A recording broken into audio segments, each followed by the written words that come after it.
Bonjour les FODMAPeurs, c'est Blanche, diététicienne nutritionniste, experte en troubles intestinaux dus au syndrome de l'intestin irritable et en FODMAP.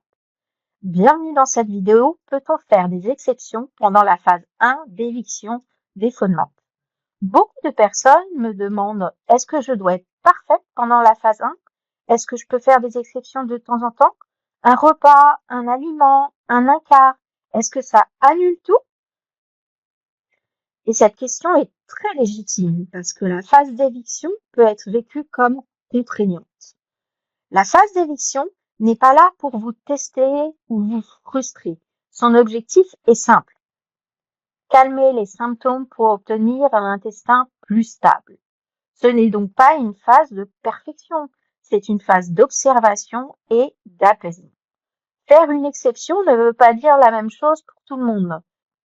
Il y a une différence entre un petit dépassement de quantité, un allemand FODMAP isolé et plusieurs écarts répétés ou cumulés.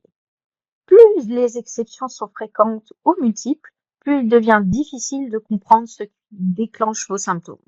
Le vrai problème des exceptions pendant la phase 1, ce n'est pas qu'elles soient interdites, c'est qu'elles peuvent brouiller les signaux de votre intestin si les symptômes reviennent.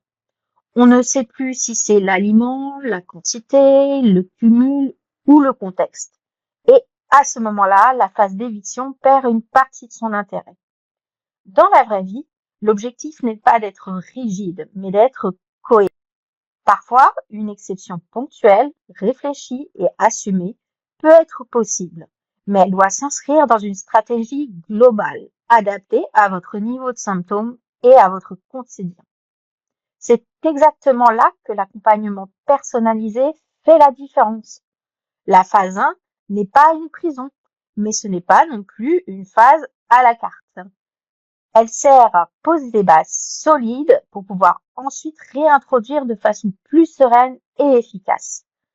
Si vous voulez en savoir plus dès maintenant et débuter l'alimentation pour vos enfants, je vous offre une formation de 7 jours gratuite et un guide des 500 aliments pauvres en FODMAP. Je vous laisse le lien de la page d'inscription dans la description de la vidéo.